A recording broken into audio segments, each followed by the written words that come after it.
Okay. હા, શ્રી હું ગુરુ. કરું પ્રભુજી, હું કરું. પ્રભુજી હું કરું કરું પ્રભુજી, પ્રભુજી. અચ્છા, હું કરું પ્રભુજી. હા, ઇન્દુબેન તમે કરો. Yes, Induben. Okay okay. Hare Krishna. Shri Guru પ્રણામ મંત્ર. ઓમ અજ્ઞાનતિમિરાશ્ય જ્ઞાન ઉજ્જન શલાકય ચક્ષુરન્મિલિતમ યેન તસ્મૈ ગુરવે નમઃ. શ્રી કૃષ્ણ પ્રણામ મંત્ર. હે કૃષ્ણ કરુણા સિંધુ દીનબંધુ જગતપતે ગોપેશ ગોપિકા કાંત રાધા કાંત નમોસ્તુતે.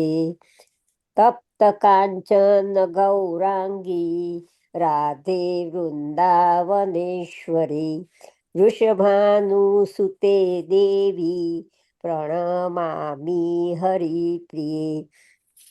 વાંછા કલ્પતરુભય સચ કૃપા સિંધુ ભય એવ ચ પતિતાનામ પાવને ભયો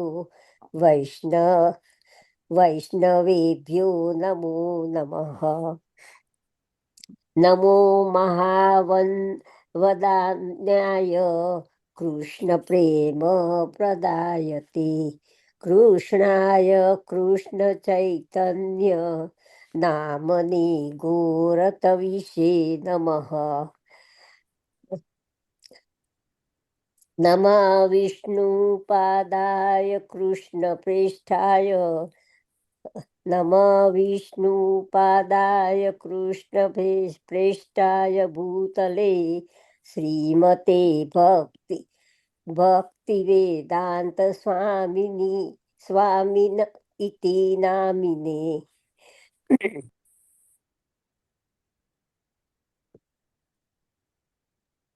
નમસ્તે સરસ્વતે દેવે ગૌરવાણી પ્રચારિણે નિર્વિશેષ શૂન્યવાદી પાશ્ચાત દેશ તારણે. જય શ્રી કૃષ્ણ. શ્રી કૃષ્ણ ચૈતન્ય પ્રભુ નિત્યાનંદા શ્રી અદ્વૈત ગદાધર શ્રીવાસાદિ ગૌર ભક્ત વૃંદ. હરે કૃષ્ણ કૃષ્ણ કૃષ્ણ હરે હરે હરે રામ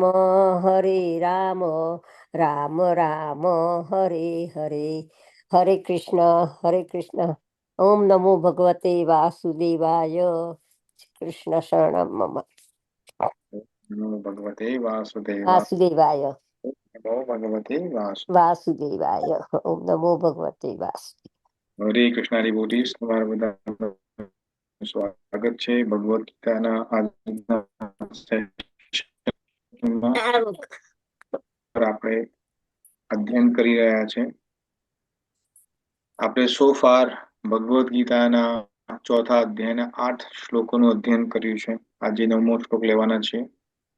તો હું તમને સ્ક્રીન શેર કરું છું.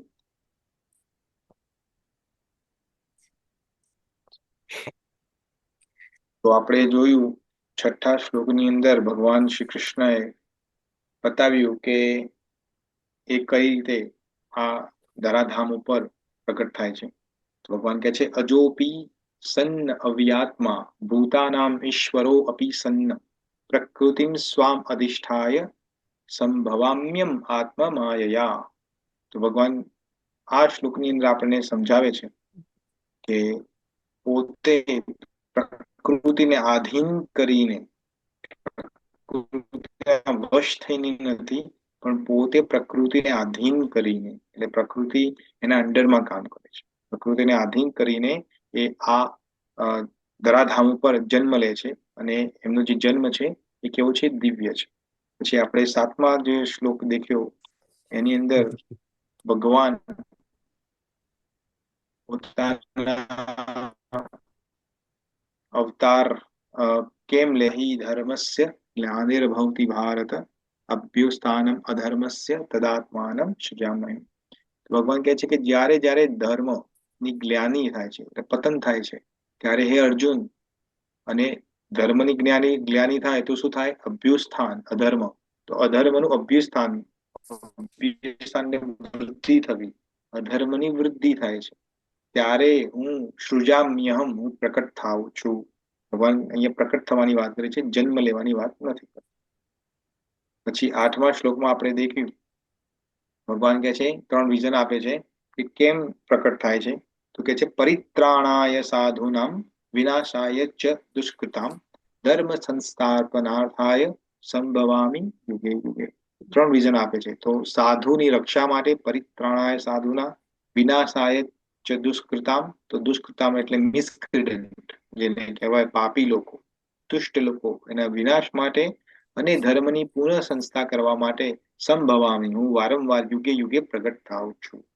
તો આપણે 3 શ્લોક બહુ ડિટેલમાં જોયા હતા. આજે ભગવાન એક ઇમ્પોર્ટન્ટ શ્લોક આપણને સમજાવવાના છે. ત્યાં ભગવાન પોતે પોતાના ફર્સ્ટ ટાઈમ ભગવદ્ ગીતાની અંદર આ 4થા શ્લોકમાં પહેલી વખત ભગવાન કૃષ્ણ પોતાની વિશે વાત કરવા જઈ રહ્યા છે ડાયરેક્ટલી. અહીંયા ડાયરેક્ટલી વાત કરી છે, આમ તો ઇનડાયરેક્ટલી તો સેકન્ડ ચેપ્ટર અને થર્ડ ચેપ્ટરમાં વાત કરી છે એમને. તો અહીંયા આજે ડાયરેક્ટલી વાત કરવાના છે.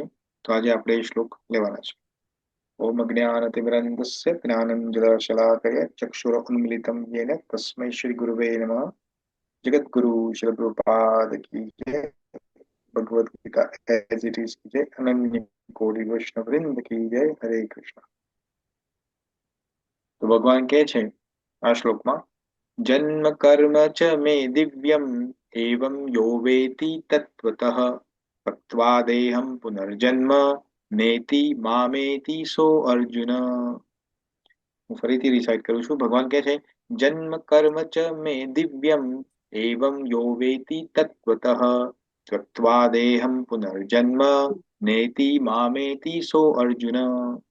હવે કોઈ ડિવોટીને રિસાઇટેશન કરવું હોય તો કરી શકો છો. હરે કૃષ્ણ. હરે કૃષ્ણ. પ્રભુજી હું કરું? હા, કરો. જય શ્રી કૃષ્ણ. જન્મ કર્મ ચ મે દિવ્યમેવં યો વેતિ તત્વતઃ त्यक्त्वा देहं पुनर्जन्म नैति मामेति सो अर्जुन. Very good. બીજા કોઈ? હું કરું? પ્રભુજી. હા, એક પછી ઇન્દિરાબેન, પહેલા તમે, પછી મીના માતાજી. હા. જન્મ કર્મ ચ મે દિવ્યમ દિવ્યમ એવં ભોવેતિ ભોવેતિ તત્વતઃ એવમ યો વો નથી, યો ય છે. એવં યો વેતિ તત્વઃ ત્યક્ત્વા દેહં પુનર્જન્મ નૈતિ મામેતિ સો અર્જુન. નૈતિ મામેતિ સો અર્જુન. Very good. ઓકે, નૈતિ. મીના માતાજી.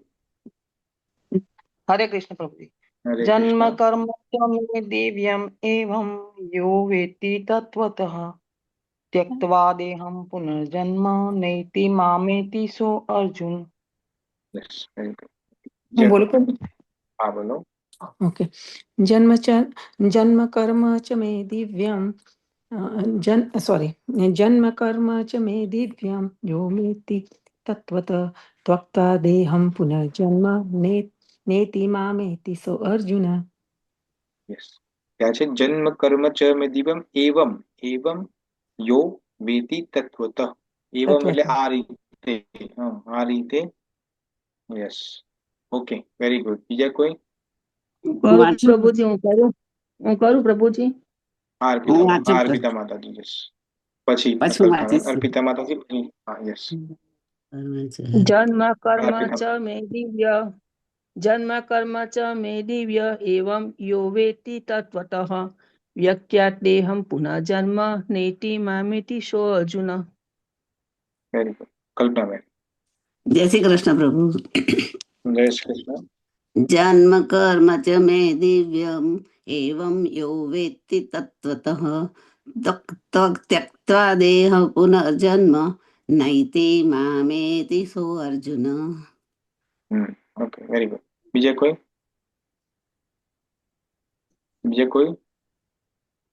હું બોલું પ્રભુજી?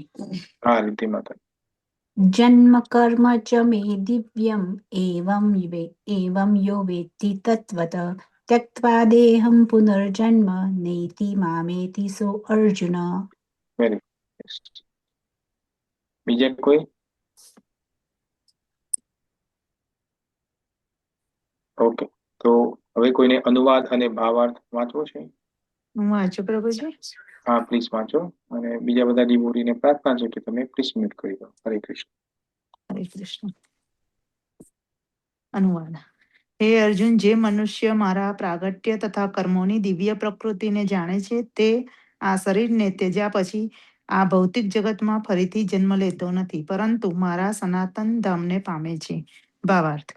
ભગવાનના દિવ્ય ધામમાંથી તેમના અવતરણ વિશે 6થા શ્લોકમાં સમજાવવામાં આવેલું છે કે મનુષ્ય ભગવાનના પ્રાગટ્યના સત્યને સારી રીતે સમજી લે છે. તે આ ભૌતિક બંધનમાંથી મુક્ત થઈ જાય છે અને આ શરીર છોડતા જ તત્કાળ ભગવાનના ધામમાં પાછો જાય છે. ભૌતિક બંધનમાંથી જીવાત્માની આવી મુક્તિ લેશ માત્ર સરળ નથી. નિર્વિશેષવાદીઓ તથા યોગીજનો ઘણા કષ્ટ તથા અનેક જન્માંતર પામ્યા પછી પણ પછી જ મુક્તિ મેળવે છે. એમ થાય ત્યારે પણ ભગવાનની નિર્વિશેષ બ્રહ્મજ્યોતિમાં વિલીન થવાના રૂપે જે મુક્તિ તેઓ પ્રાપ્ત કરે છે તે આંશિક હોય છે અને તેમાં આ ભૌતિક જગતમાં પાછા પતન પામવાનો ભય પણ રહે છે. પરંતુ ભક્ત ભગવાનના દેહ તથા લીલા કાર્યોની દિવ્ય પ્રકૃતિને સમજવાથી દેહ છોડ્યા પછી તે ભગવાનના ધામને પામે છે અને આ ભૌતિક જગતમાં પાછા ફરવાનો તેને ભય રહેતો નથી. બ્રહ્મ સંહિતા 5.33માં જણાવ્યું છે કે ભગવાનના અનેક રૂપો તથા અવતારો હોય છે. અદ્વૈતમ, અચ્યુતમ, અનાદિમ, અનંત રૂપમ. જો કે ભગવાનના અનેક દિવ્ય રૂપો છે છતાં તે સર્વ એક અને અદ્રય એવા પૂર્ણ પુરુષોત્તમ પરમેશ્વર જ છે. મનુષ્ય આ સત્યને વિશ્વાસપૂર્વક સમજવું જોઈએ, પરંતુ દુન્વયી વિદ્વાનો તથા જ્ઞાનીઓને એ સમજવું મુશ્કેલ પડે છે. વેદો પુરુષ બોધિની ઉપનિષદમાં કહેવામાં આવ્યું છે તેમ એકો દેવો નિત્ય લીલાનો રક્તો ભક્તવ્યાપી હૃદયંતરાત્મા. એક જ પૂર્ણ પુરુષોત્તમ પરમેશ્વર પોતાના અનન્ય ભક્તો સાથે અનેક દિવ્ય રૂપે સદૈવ સંલગ્ન રહે છે. આ વેદ વાક્યનું સમર્થન ગીતાના આ શ્લોકમાં સ્વયં ભગવાનના દ્વારા કરવામાં આવ્યું છે. જે મનુષ્ય આ સત્યને વેદ તથા પૂર્ણ પુરુષોત્તમ પરમેશ્વરના પ્રમાણના આધારે સ્વીકારે છે અને શુષ્ક ચિંતનમાં નકામો સમય બગાડતો નથી, તે મુક્તિની સર્વોચ્ચ પૂર્ણ અવસ્થાને પ્રાપ્ત કરે છે. આ સત્યને શ્રદ્ધાપૂર્વક સ્વીકારવા માત્રથી મનુષ્ય નિસંદેહ મુક્તિ પામી શકે છે. વાસ્તવમાં તત્ત્વમ અસી એ વેદવાક્ય આ બાબતમાં લાગુ પડે છે. જે કોઈ મનુષ્ય ભગવાનના કૃષ્ણને પરમ બ્રહ્મ તરીકે જાણે છે અથવા જે તેમને કહે છે કે આપ એ જ પરમ બ્રહ્મ પૂર્ણ પુરુષોત્તમ પરમેશ્વર છો, તે નિસંશયપણે તત્ક્ષણ મુક્તિ પામે છે અને પરિણામે ભગવાનના દિવ્ય સંઘમાં તેનો પ્રવેશ સુનિશ્ચિત બને છે. બીજી રીતે એમ પણ કહી શકાય કે આવો શ્રદ્ધાવાન ભક્ત પૂર્ણતા પ્રાપ્ત કરે છે. આનું સમર્થન નીચે લખેલા વેદ વાક્યથી થાય છે. તમેવ વિદિત્વાતિ મૃત્યુમેતિ નાન્યઃ પંથા વિદ્યતે અયનાય. પૂર્ણ પુરુષોત્તમ પરમેશ્વર ભગવાનને જાણી લેવાથી જ મનુષ્ય જન્મ તથા મરણમાંથી મુક્તિ પામવાની પૂર્ણ અવસ્થાને પ્રાપ્ત કરી શકે છે અને આ પૂર્ણતા પામવાનો અન્ય કોઈ જ માર્ગ નથી.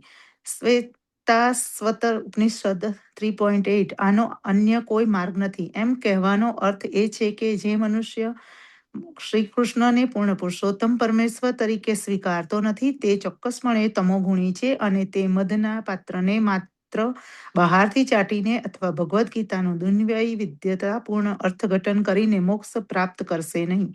આવા યોગીજનો ભૌતિક જગતમાં કદાચ અત્યંત મહત્વપૂર્ણ ભૂમિકા ભજવી શકે છે, પરંતુ તેઓ મુક્તિને પાત્ર થતા નથી. આવા ઘમંડી દુન્વયી વિદ્વાનોને ભગવદ્ ભક્તની અહૈતુક કૃપાથી પ્રતીક્ષા કરવી પડે છે. માટે મનુષ્ય શ્રદ્ધા તથા જ્ઞાન સાથે કૃષ્ણ ભક્તિનું સંવર્ધન કરવું જોઈએ અને એ રીતે પૂર્ણતા પ્રાપ્ત કરવી જોઈએ. હરે કૃષ્ણ. જય શ્રી કૃષ્ણ. જય કૃષ્ણ. જય શ્રી કૃષ્ણ. એક સેકન્ડ માતાજી, હું આવ્યો. એક સેકન્ડ.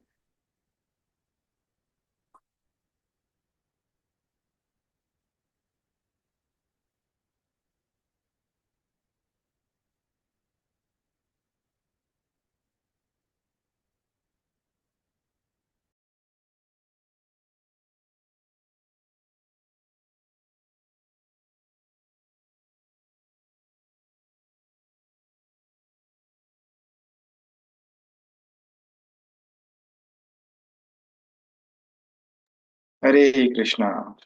તો થેન્ક યુ માતાજી, તમે સુંદર રીતે વાંચ્યું. હવે આપણે આ શ્લોકને સમજવાનો પ્રયત્ન કરીએ.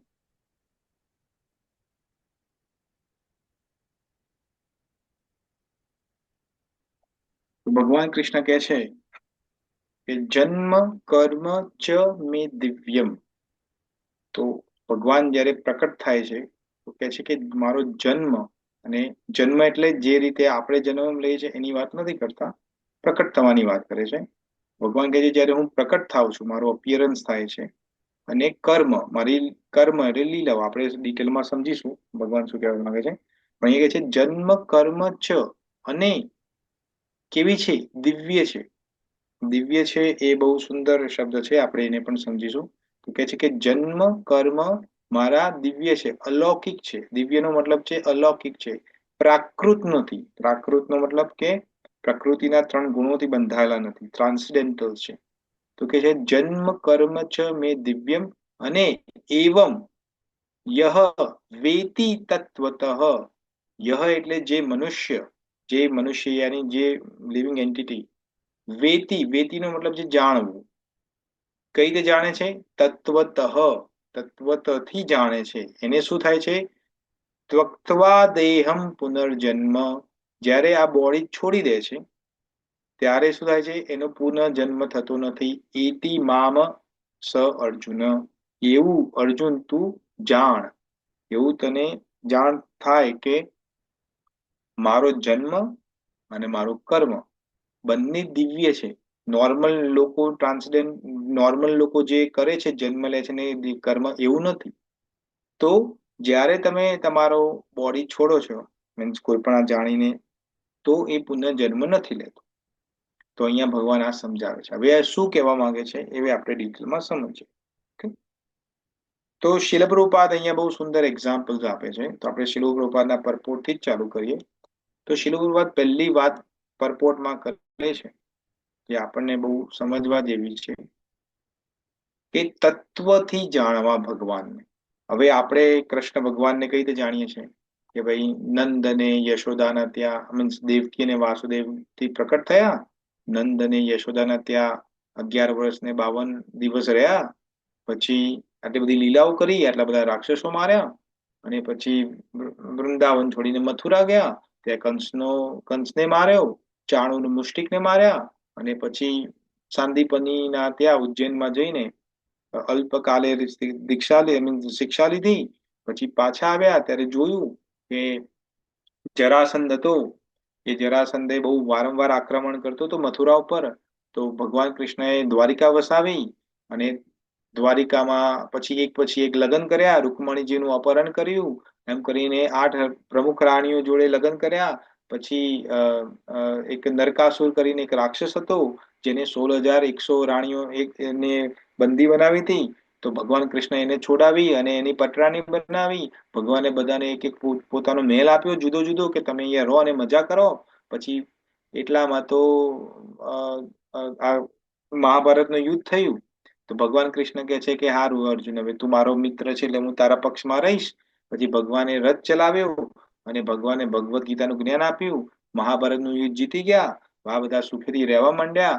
ભગવાન કહે છે કે હવે ટાઈમ થઈ ગયો છે જવાનો, 125 વર્ષ પૂરા થયા છે, એટલે ભગવાન પોતાની લીલા સંકેલી દે છે. આ બધું આપણને ખબર છે.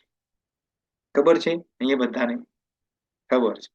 તો શું આ જાણવાથી ભગવાન એવું કે છે કે આવું કોઈ જાણી લે, આવું કોઈ વ્યક્તિ જાણી લે તો એનો પુનર્જન્મ થતો નથી, એવું કહેવા માંગે છે અહીંયા ભગવાન? નહીં તો આવું તો બધું બધાને ખબર છે. તો આપણે તો પુનર્જન્મ થવો ના જોઈએ, રાઈટ? પણ ભગવાન અહીંયા એ નથી કહેવા માંગતા. એટલા માટે આપણે જે આચાર્યો જે છે એ આચાર્યનો સંગ કરવો પડે. જેમ શિલ પ્રભુપાદ છે, તો શિલ પ્રભુપાદ સમજાવે છે કે અહીંયા શું વાત કરવા માંગે. તો પેલા આપણે તો સમજીએ તત્વ એટલે શું. તો તમે બધા પોતાનું માઇક ઓપન કરો અને હવે જવાબ આપો કે તમારા હિસાબથી તત્વનો મતલબ શું થાય? What does it mean by તત્વ?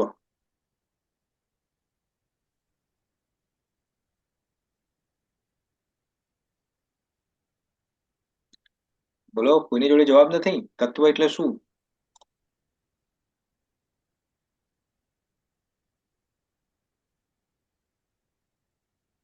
નથી ખબર કોઈને તત્વ એટલે શું?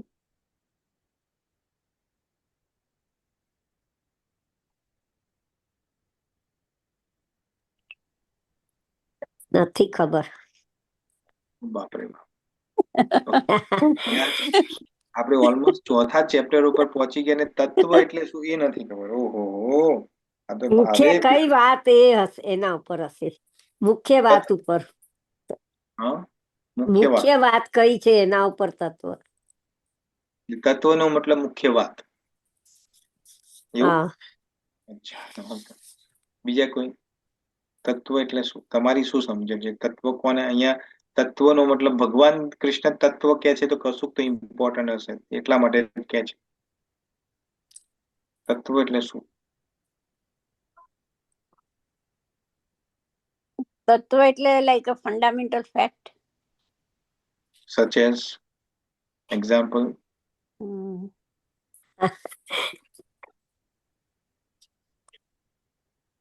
એટલે ભગવાન જે બોલે છે એ સત્ય જ હોય છે, એમના જેવું બીજું કોઈ બોલતું જ નથી. ભગવાન બોલે સત્ય એ ફંડામેન્ટલ ફેક્ટ નથી, એવું નથી. તમે કીધું ઓકે છે, પણ તમે જે એક્ઝામ્પલ આપો છો એ સાચું નથી. ઓકે, બીજા કોઈ? તત્વથી એટલે કે ભગવાન અજન્મા છે, ભગવાન ના સમોવડીઓ કોઈ નથી, ભગવાનથી ભગવાનથી હાયર કોઈ નથી, એ કે સમોવડીઓ પણ નથી, કે ભગવાનથી હાયર પણ કોઈ નથી. Very good try. ઓકે, બીજા કોઈ? અર્પિતા માતાજી, અર્પિતા રાધિકા માતાજી. તત્વ એટલે શું? શીલ પ્રભુપાદે ભગવદ ગીતાને શું નામ આપ્યું છે? As it is. As it is. Yes, as it is નો મતલબ શું? શું છે? શું જેવું છે કીધું? તેવું. ખબર ના પડી, શું કીધું? શીલ પ્રભુપાદે ભગવદ ગીતા જે એમને જે આ ભગવદ ગીતાનું નિરૂપણ કર્યું એને હા, શું નામ? Bhagavad Gita as it is, as it is. યથારૂપે. એટલે જે ભગવાન ને કહ્યું છે, જે બોલ્યા છે એ જ વસ્તુ એમાં હોય, એમાં છે. As it is. Yes yes. હા, તો એઝ ઇટ ઇઝ એટલે તેના મૂળ રૂપમાં, એ મૂળ સત્ય સાથે, એના મૂળ સત્ય હા, સાથે. હા, તો એ તત્વ છે. તો તત્વ એટલે શું? જેમ કે એક નોર્મલ જ્ઞાન, સામાન્ય જ્ઞાન શું કે આપણને કે સૂર્યને આપણે તમે દેખો સૂર્યનારાયણ ભગવાનને, તો આપણને શું દેખાય કે ભાઈ આકાશમાં એક ચમકતો તેજસ્વી ગોળો છે, એને સૂર્ય કહેવાય. સમજ્યા? એક સેકન્ડ.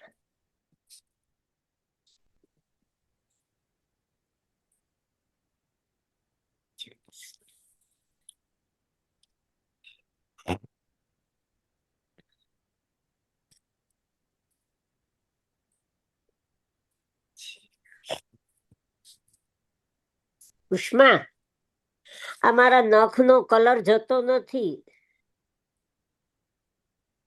કેવી રીતે કરીશ?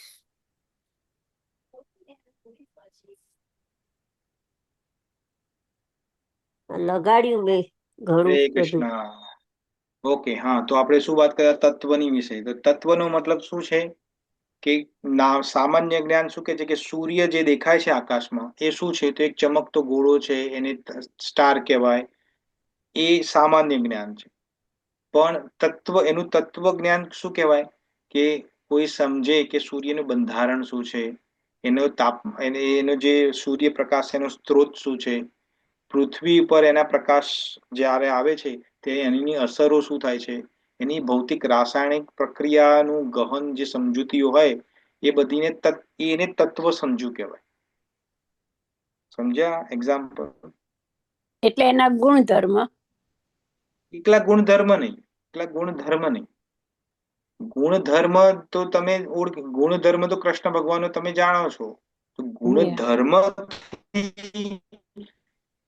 તમારો દેહ છોડીને તમને બીજું પુનર્જન્મ મળે નહીં એવું નથી. જેમ મેં કીધું ને, સૂર્યનારાયણને તમે દેખો તો સૂર્યનારાયણ નું બંધારણ શું છે, પછી એ સૂર્યનારાયણના જે જે પ્રકાશ જે આવે છે એમાંથી, સૂર્યનારાયણમાંથી જે પ્રકાશ આવે એ ક્યાંથી આવે છે, એનો સ્ત્રોત શું છે, સોર્સ શું છે. એટલે આ બધી જે નિટીગ્રીટી જે ડિટેલ્સ જે છે એને તત્વથી જ્ઞાન, તમે તત્વ જ્ઞાન પ્રાપ્ત એટલે એને એવરી ડિટેલ ઓફ સૂર્યનારાયણની જે છે એ તમને ખબર છે કે ભાઈ સૂર્યનારાયણ એવું આપણે કહીએ છીએ કે સૂર્યનારાયણ ભગવાન છે એ પૂર્વમાંથી ઉગે છે અને પશ્ચિમમાં આથમે છે, પણ એકચ્યુઅલી એવું નથી. આ તો પૃથ્વી ગોળ ગોળ ફરે છે. સૂર્યનારાયણ તો એની જગ્યાએ સ્થિર છે, જોકે સૂર્યનારાયણ પણ સ્થિર નથી, એ પણ ગતિ કરે છે. ગેલેક્સી ગંગા જે જે આપણી જે ગેલેક્સી છે મિલ્કી વે, એના સેન્ટરમાં એ ગતિ કરે છે, પણ એ સેકન્ડરી વસ્તુ છે. પણ કહેવાનો મતલબ છે કે એની બધી જ જે એલિમેન્ટ્સ, જે એના બધા એલિમેન્ટ્સ છે એ જાણે છે, એને તત્વથી સમજ્યું કહેવાય. જેમ કે આપણું હ્યુમન બોડી છે, બધાને ખબર છે આપણે હ્યુમન બોડી છે, પણ આપણે ડોક્ટર જોડે કેમ જઈએ છીએ? કારણ કે ડોક્ટરે એ હ્યુમન બોડીને તત્વથી સમજ્યું છે. ડોક્ટરને ખબર પડે, તમને પેટમાં દુખાય એટલે ડોક્ટરને ખબર પડે કે ભાઈ પેટમાં દુખાય છે, તો પેટમાં કેમ દુખાતું હશે, એના શું રીઝન હોઈ શકે? કારણ કે એને સ્ટડી કર્યું છે, એનું તત્વ સમજ્યું છે કે પેટમાં આટલી બધી નળીઓ જતી હોય, આંતરડા છે, તે છે, લીવર, કિડની બધું પેટમાં છે, તો ક્યાં કઈ જગ્યાએ પ્રોબ્લેમ છે? તો પછી એ ડોક્ટર તમારા ટેસ્ટ કરે, બ્લડ ટેસ્ટ ને સ્કેનિંગ ને એક્સરે કરે, પછી ખબર પડે ઓ અચ્છા તો આ પ્રોબ્લેમ છે. તો એ ડોક્ટરને કઈ રીતે ખબર પડે? આપણે બધાને તમને બધાને એક અનુભવ હશે, ઇન્ડિયામાં તો ખાસ શું હોય કે કોઈ વ્યક્તિને આઈસીયુમાં દાખલ કર્યો હોય, તમને બધાના કોઈ ચિત પરિચિતને તો કોઈ ટાઈમમાં કર્યા જ હશે. તો આઈસીયુમાં દાખલ કર્યા હોય તો શું કરીએ આપણે? એ આઈસીયુમાં દાખલ કર્યો તો ડોક્ટર કે જો હા આઈસીયુમાં છે એટલે કોઈને મળવા જવાનું નથી, પણ આપણે તો પહેલા જઈને શું કરીએ? હા ભાઈ મોં તો બતાવવું પડે, અમે ખબર પડે કે મેં ખબર કાઢવા આવ્યા. એટલે ડોક્ટર ના પાડે તો એ ઘૂસી જઈએ આઈસીયુમાં અને શું કરીએ? ત્યાં અમુક મોનિટરો પડ્યા હોય, રાઈટ? હવે મોનિટર તમે આમ જુઓ, હા કશું ઉપર નીચે થાય છે, હવે ખબર તો પડે નહીં આપણને એમાં શું છે, એનું શું મતલબ કશું ખબર પડે આપણને? કશું ખબર નહીં. હવે મોનિટર જો પછી કે કેવું છે તમને, એટલે પેલા બિચારા ભૂંગળું ભરાયું હોય એટલે આમ કરે, સારું છે સારું છે કે ઓકે. પછી બહાર આવે, બહાર આવીને પછી તમારા બીજા બધા જે સંબંધીઓ હોય એને જાણે તમને બધું ખબર પડી હોય, પેલા મોનિટર ઉપર શું હોય તો કે કે બરોબર છે, એમ તો સ્વાસ્થ્ય બરોબર છે, એ પેલા મોનિટર ઉપર હું જોઈને આવ્યો છું, ત્યારે એને બધું ખબર પડી. થાય આવું? આવું પોસિબલ છે? હા યાર ઘણા થાય. કરતા હોય છે. ઘણા નહીં, બધા જ કરતા હોય છે, આપણે ગુજરાતીઓ તો ખાસ. રાઈટ? હવે એનો મતલબ શું છે કે આપણે એને કશું ટપ્પી પડતી નથી કે આને ભાઈ ડોક્ટરે ના પાડી છે કે અંદર નથી જવાનો રૂમમાં, તો એ ડોક્ટર તો હવે ઓલ ધ ટાઈમ પ્રેઝન્ટ હોય નહીં ત્યાં, એટલે દરવાજો ખોલીને આઈસીયુમાં સીધા જઈએ આપણે, એને બધું કહીને પાછળ શું કે ઓહો હો આ કયો અટેક તમારો બીજો આવ્યો નહીં, એક જ બાકી રહ્યો. એટલે પેલો બિચારો હજુ હાર્ટ એટેક આવ્યો હોય એના એના શોકમાં હોય ને પાછું કે આ તમારે બીજો અટેક આવ્યો ને, કેમ ને પેલો બિચારો સાંભળતો હોય, હો બોલી ના કે પણ કે હવે એક જ બાકી રહ્યો. એટલે કશું પેલાને બિચારાને સાંત્વના આપવાની જગ્યાએ એને એક ટેન્શન આપીને આવે કે હવે ભાઈ એક જ બાકી રહ્યો, હવે ધ્યાન રાખી નહીં તો સીધો જઈશ હવે. હા એ થાય. તો તમે આ તત્વને નથી સમજ્યા તમે, એનો મતલબ ખબર પડી? હવે સમજમાં આવે છે? ભગવાન કૃષ્ણ ભગવદ્ ગીતામાં 7મા ચેપ્ટરના 3જા શ્લોકમાં કહે છે મનુષ્યાણામ સહસ્ત્રેષુ કશ્ચિત યતિ. ભગવાન કહે છે કે હજારો મનુષ્યમાં, હજારો કરોડો મનુષ્ય હોય એમાંથી એક વિરલો એવો પાકે જેને અંદરથી જિજ્ઞાસા થાય. શુંની જિજ્ઞાસા થાય? કે મારે ભગવાનને સમજવા છે, મારે આત્મા તત્વને સમજવું છે. એવા અબજો, હજારો અબજોમાંથી એવા કેવા એક પાકો થાય ને એવો એક જે પાક્યો એના એવા 10 લાખ કે 10 લાખ એવા વ્યક્તિઓ માંથી એક એવો વ્યક્તિ હોય જે મને સૂક્ષ્મ તરીકે જાણે છે. સૂક્ષ્મ, સૂક્ષ્મતર અને સૂક્ષ્મતર. સૂક્ષ્મ, સૂક્ષ્મતમ અને સૂક્ષ્મતર. તો સૂક્ષ્મતર કોણ જાણી શકે? આખી જેટલી અત્યારે આપણે કેટલી પોપ્યુલેશન છે આખા બ્રહ્માંડ આપણા પૃથ્વી લોકની? ઓલમોસ્ટ 8 અબજ છે. તો 8 અબજમાંથી માંડ 1 કે 2 કોઈ એવા હશે જે કૃષ્ણ ભગવાનને તત્વથી જાણી શકે. બાકી બધા ઉપર ઉપરથી વાતો કરે છે. હું પણ ઉપર ઉપરથી જ વાતો કરું છું. એટલે એવું નથી કૃષ્ણ ભગવાન મને પણ મળ્યા છે. પણ હું જે ગુરુથી સાંભળ્યું છે એ હું તમને અહીંયા સમજાવું છું. તો તત્વથી સમજવું અને ભગવાન કહે છે કે જે તત્વથી સમજે છે બોડીને છોડે છે, એનો મતલબ હવે ખબર પડી અહીંયા શું કહેવા માંગે છે? યસ, નો? નથી ખબર પડી. નથી ખબર પડી. ના. ઓકે, તો આપણે પેલા સમજીએ કે તત્વથી સમજવાના મેઇન પાસા શું છે. What are the main pillars? આપણે કોને કહેવાય કે આ વસ્તુ તમે સમજી લીધું એટલો મતલબ તત્વ સમજી લીધું. જેમ કે તમને આપણે સાયન્સની અંદર તમને ખબર છે કે પાણીનું બંધારણ શું છે? H2O. હાઇડ્રોજન H2O નો મતલબ શું છે? હાઇડ્રોજનનો એક પરમાણુ અને ઓક્સિજનના બે પરમાણુ. રાઈટ? H2O. રાઈટ? ના, હાઇડ્રોજનના બે પરમાણુ. હાઇડ્રોજનના 2 ને ઓક્સિજનનો હા, હાઇડ્રોજનના બે પરમાણુ અને ઓક્સિજનના એક પરમાણુ ભેગા થાય એટલે વોટર બને. રાઈટ? એ આપણને ખબર છે.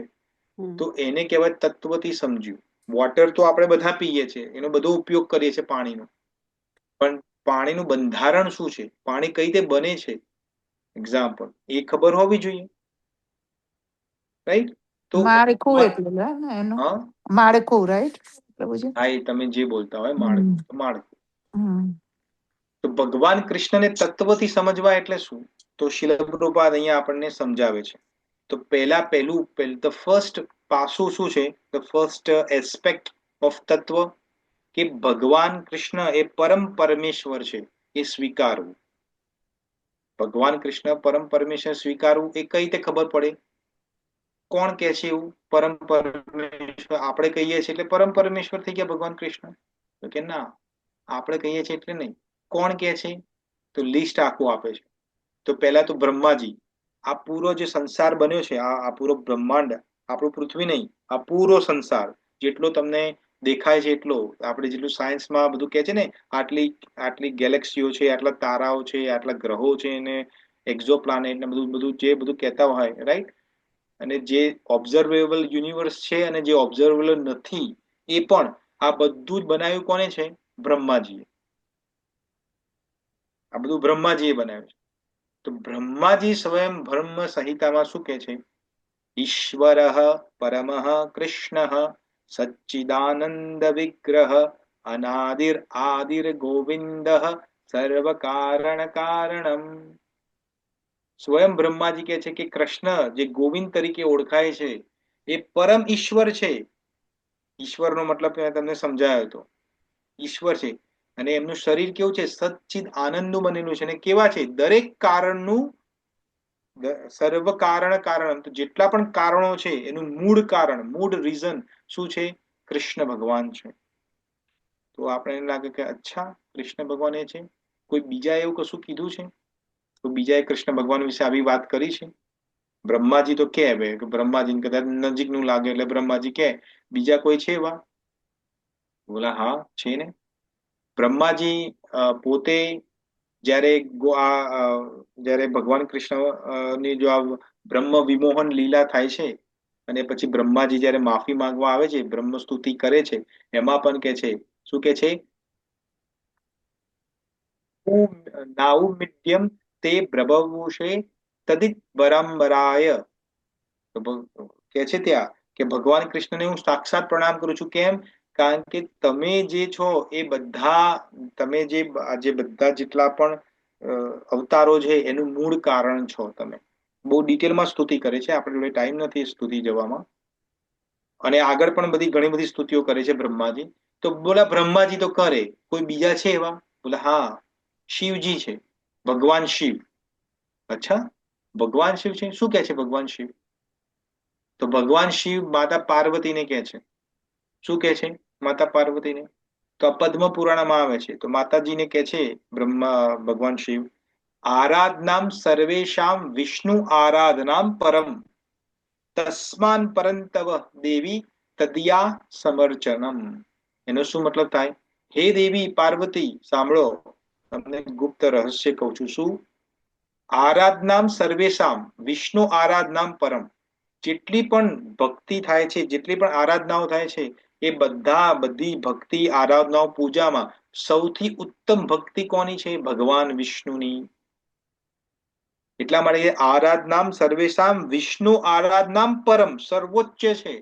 હું સ્વયં ભગવાન વિષ્ણુની ભક્તિ કરું છું. તસ્માન ધેરફોર, કારણ કે પરતરમ દેવી તદિયા સમર્ચનમ, તેથી, અને એ શું કે છે કે વિષ્ણુની ભક્તિ તો છે જ ગ્રેટ, પણ એનાથી પણ વધુ ગ્રેટ શું છે?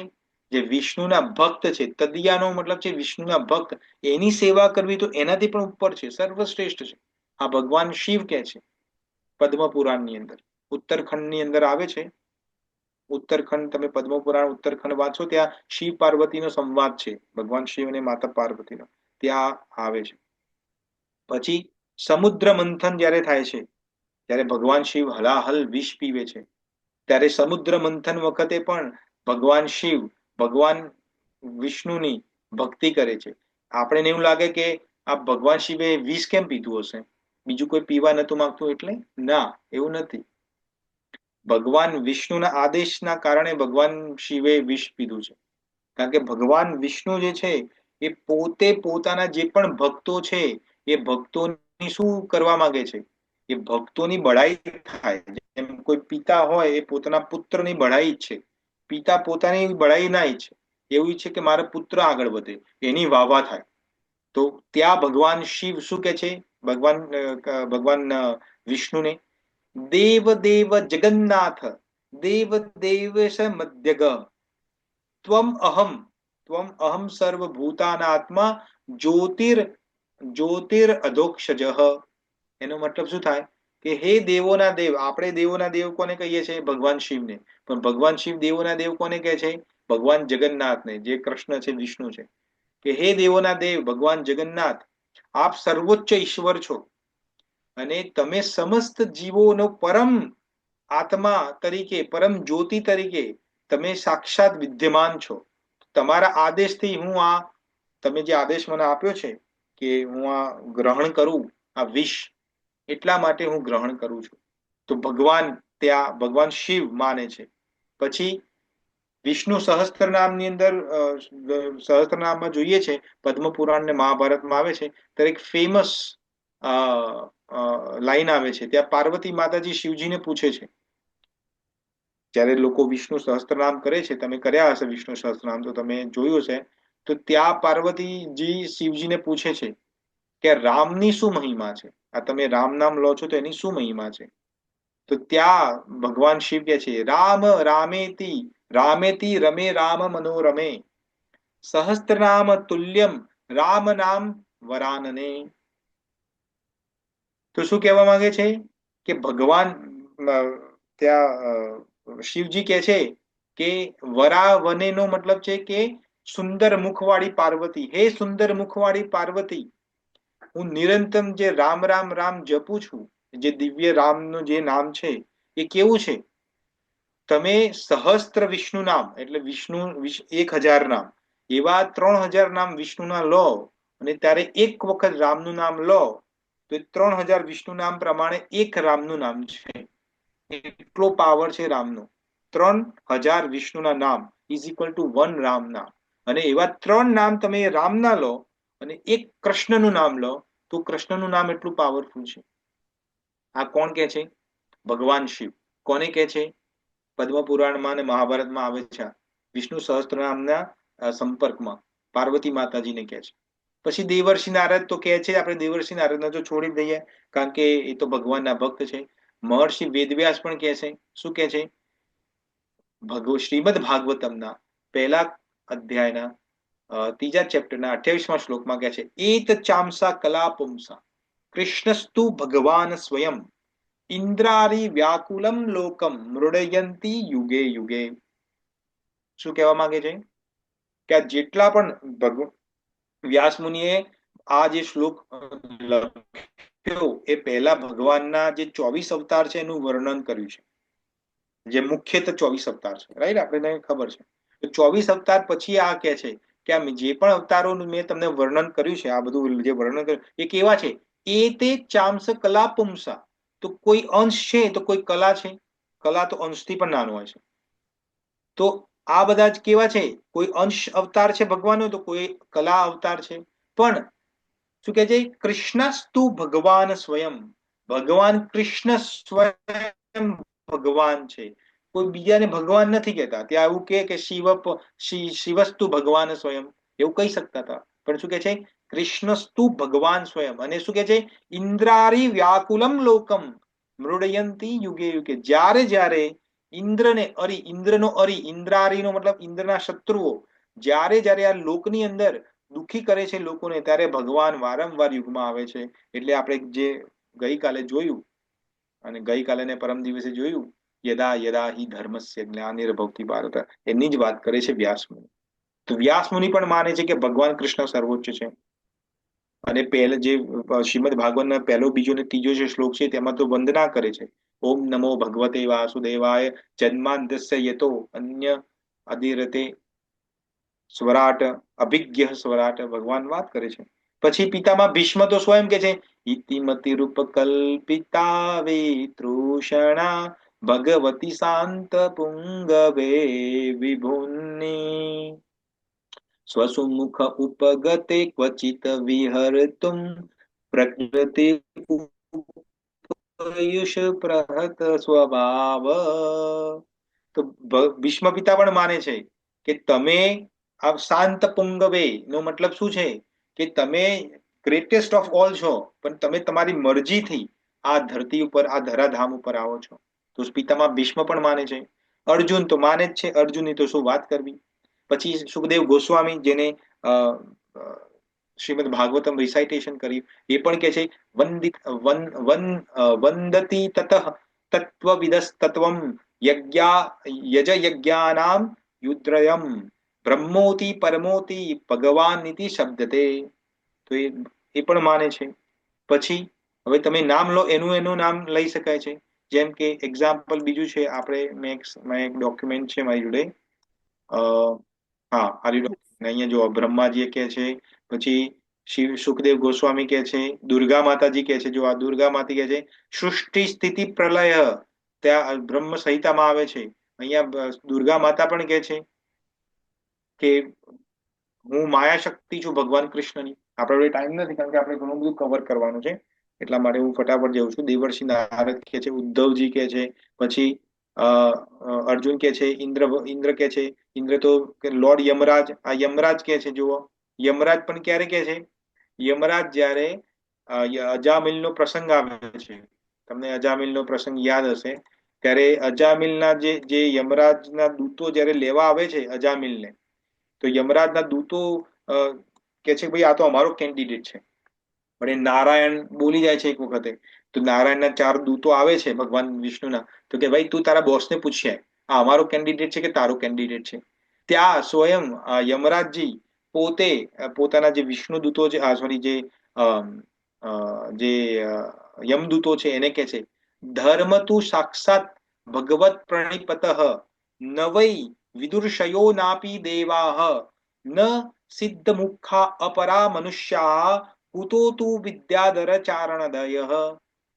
ત્યાં શું કહેવા માંગે છે કે ભાઈ, આ વિષ્ણુ યમદૂતોને કે છે કે ભાઈ આ જે ધર્મ જે છે એ ભગવાન જે કૃષ્ણ છે, ભગવાન વિષ્ણુ છે, એમને જે સ્થાપિત કર્યો છે એ ટોપમોસ્ટ ધર્મ છે.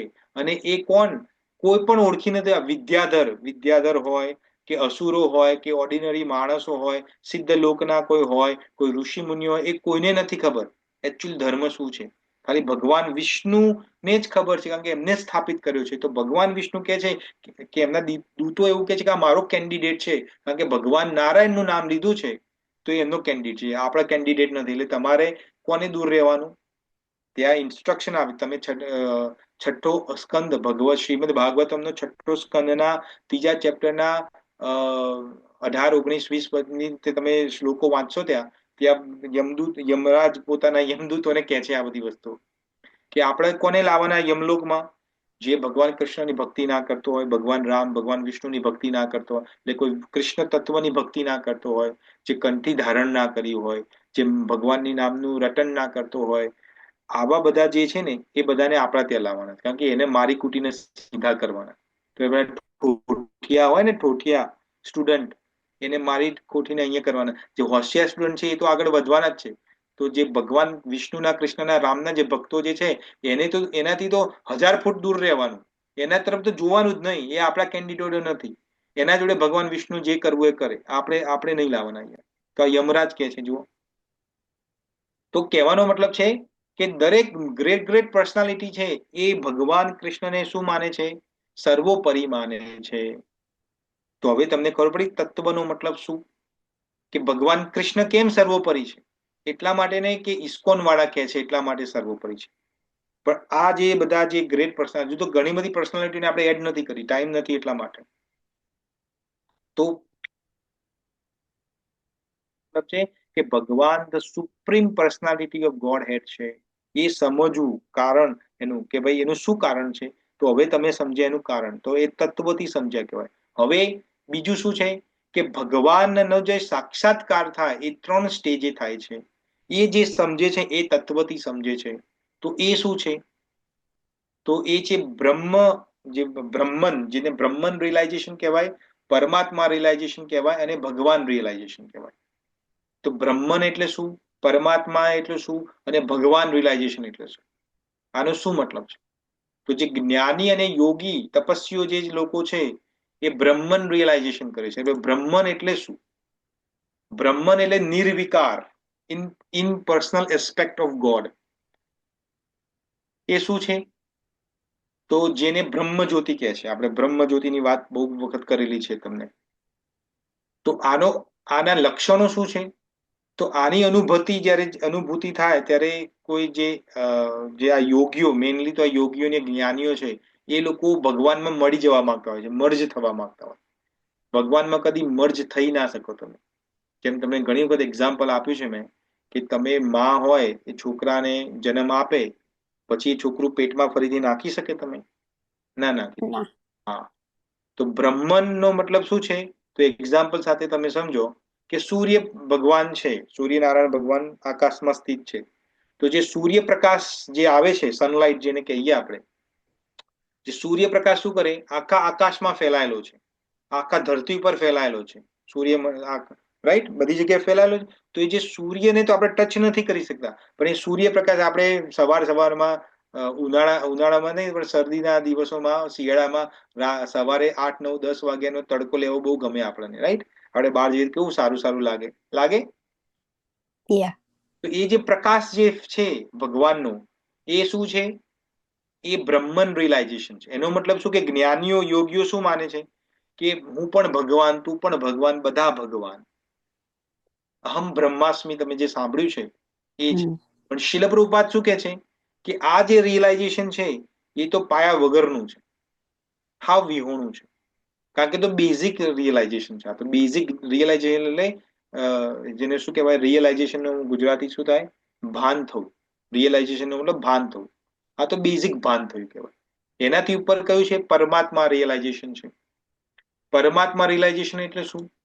આ પરમાત્મા રિયલાઇઝેશન એટલે ભગવાન કણકણમાં વાસ કરે છે, ભગવાન દરેકના હૃદયમાં છે. આ કોણ કરે છે? અષ્ટાંગ યોગીઓ જે હોય છે, જે પતંજલિએ સૂત્ર આપ્યું છે, પતંજલિએ યમ નિયમ પ્રાણાયામ ને જે બધું ધ્યાન ધારણા ને બધું કરે છે આ લોકો, તો એ લોકો પરમાત્મા ઉપર ધ્યાન કેન્દ્રિત કરે છે, પરમાત્મા ઉપર. પણ એ પરમાત્માનું ધ્યાન કેન્દ્રિત કેવું છે? તો તે પણ પ્રભુપાદ સમજાવે છે કે આ પણ કેવું છે? અધૂરું છે. કેમ? એનું કારણ છે કે પરમાત્મા આપણા બધાના હૃદયમાં વાસ કરે છે, પણ પરમાત્મા જોડે તમે કોઈ રિલેશન બાંધી નથી શકતા. તમે પરમાત્મા જોડે વાત્સલ્ય ભાવ, શાંત ભાવ, માધુર્ય ભાવ, દાસ્ય ભાવ, સાખ્ય ભાવ નથી કરી શકતા. કેમ? કારણ કે પરમાત્મા કેવા છે? પરમાત્મા કેવા છે? દ્રષ્ટા. હા, જજ છે, એટલે જ્ઞાતા અને દ્રષ્ટા છે. દ્રષ્ટા છે. હા. તો શું છે? ઉપદ્રષ્ટા અને અનુમંતા છે. ઉપદ્રષ્ટાનો મતલબ છે કે દરેક કાર્ય આપણે કરીએ છીએ એને સાક્ષી ભાવે જોવે છે, અને અનુમંતા એટલે આપણા પૂર્વ કર્મોના પ્રમાણે આપણા જે ફળ પ્રાપ્ત થતા હોય એને સેન્શન કરે છે કે આ તથાસ્તુ, આ થશે, આ થશે, આ થશે, આ નહીં થાય, હજુ તો તારાના માટે 50 જન્મો હજુ બીજા લેવા પડશે. તેમ ભીષ્મ પિતામહ ને 71 જન્મ લેવા પડે ત્યારે બાણોની સૈયામાં એમને એમને રહેવું પડ્યું. તો 71 જન્મ પહેલા એમને કોઈ પાપ કર્યું હતું ત્યારે એમને, તો આ કોણ બધું ડિસાઈડ કરે છે? એ પરમાત્મા રૂપે ભગવાન આપણા જોડે જે રહે છે એ ડિસાઈડ કરે છે. તો શીલ પ્રભુપાદ કહે છે કે આ જે રિયલાઇઝેશન જે છે એ અધૂરું રિયલાઇઝેશન છે. કેમ? જેમ આગળ તમને એક્ઝામ્પલ આપ્યું એમ, કારણ કે એના જોડે તમે કોઈ રસ તમે આદાન પ્રદાન નથી કરી શકતા. આ છે ભગવાનનું એક્સપાન્શન રૂપ છે, પણ ભગવાન મૂળ રૂપમાં નથી. ભગવાનની શક્તિ છે, પરમાત્મા એ ભગવાનની શક્તિ. શિરોદક્ષાય વિષ્ણુ છે, જે આપણે તમને સમજાવ્યું હતું 3 પ્રકારના વિષ્ણુ છે, એમાંથી શિરોદક્ષાય વિષ્ણુ છે. ને ત્રીજું રિયલાઇઝેશન શું છે? ભગવાન કૃષ્ણ જે પૂર્ણ પુરુષોત્તમના રૂપમાં છે, જેને પર્સનલ એસ્પેક્ટ કહેવાય. જેને તો આજે બ્રહ્મન રિયલાઇઝેશન, આપણે પરમાત્મા રિયલાઇઝેશન કેવું છે? જેમ તમને સૂર્યનું એક એક્ઝામ્પલ આપ્યું, તો સૂર્યનારાયણ ભગવાનનું જે એક્ઝામ્પલ આપ્યું એને આપણે કન્ટિન્યુ કરીએ, તો હવે તમને સૂર્યપ્રકાશ જ્યારે તમને ટચ થાય છે, તમને લાગે કે હા, આ પ્રકાશ ક્યાંથી આવે છે? કશુંક તો છે જ્યાંથી પ્રકાશ આવે છે. તો હવે તમે જે સૂર્યનો ગોળો જે છે, ડિસ્ક, જે સન ડિસ્ક હોય, આકાશમાં જે પિંડ તરીકે દેખાય છે, રાઈટ, એને તમે જુઓ અને કે અચ્છા, અહીંયાથી આવે છે પ્રકાશ. તો એ જે સૂર્યનો ગોળો તમે દૂરથી દેખ્યો છે, હજુ નજીક નથી ગયા, તો એ દૂરથી દેખો છે, એને પરમાત્મા રિયલાઇઝેશન છે. એને પરમાત્મા રિયલાઇઝેશન કહેવાય. સમજમાં આવ્યું? હવે ભગવાન રિયલાઇઝેશન શું છે? તો ભગવાન રિયલાઇઝેશન નો મતલબ છે કે સ્વયં સાક્ષાત ભગવાન શ્રી કૃષ્ણ, સાક્ષાત ભગવાન શ્રી રામ, સાક્ષાત ભગવાન વિષ્ણુ જે છે એ તમે એને તત્વથી જાણો કે ભગવાન કેવા છે. તો ભગવાન જોડે સમગ્ર ઐશ્વર્ય છે, સમગ્ર ધન છે, સમગ્ર યશ છે, સમગ્ર સૌંદર્ય છે, સમગ્ર વૈરાગ્ય છે. આ બધું તમે તત્વથી જાણો. તમે ભગવાન જેવું સુંદર કોઈ નથી. બરાપીડમ આવે છે એક સુંદર વેણુ ગીતની અંદર આપણે જોયું છે.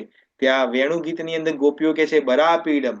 ભગવાન કૃષ્ણ કેવા લાગે છે એની સુંદરતાનું વર્ણન કરે છે ત્યાં. તો ભગવાન કૃષ્ણ જેવા એટ્રેક્ટિવ કોઈ નથી આ સંસારમાં. નો બડી ઇન ધીસ વર્લ્ડ. આ વર્લ્ડમાં શું, અનંત કોટી બ્રહ્માંડોમાં. તો ભગવાનને એ રીતે તમે જાણો કે ભગવાન જોડે સમગ્ર યશ છે. યશ એટલે કીર્તિ છે, સમગ્ર વીર્ય છે. વીર્યનો મતલબ તાકાત છે, કોઈને પણ મારી શકે છે. એવું કોઈ છે જે ભગવાન વિષ્ણુ કે ભગવાન કૃષ્ણ મારવા માંગે અને ના મારી શકે છે? એવું કોઈ? 6 દિવસના ભગવાન હતા, ત્યાં પૂતના માસી આવી હતી. કેટલી મોટી હતી પૂતના? 12 યોજન લાંબી હતી પૂતના. 12 યોજન. 1 યોજન એટલે 12 કિલોમીટર ઓલમોસ્ટ થાય, 8 થી 12 કિલોમીટરની આજુબાજુ.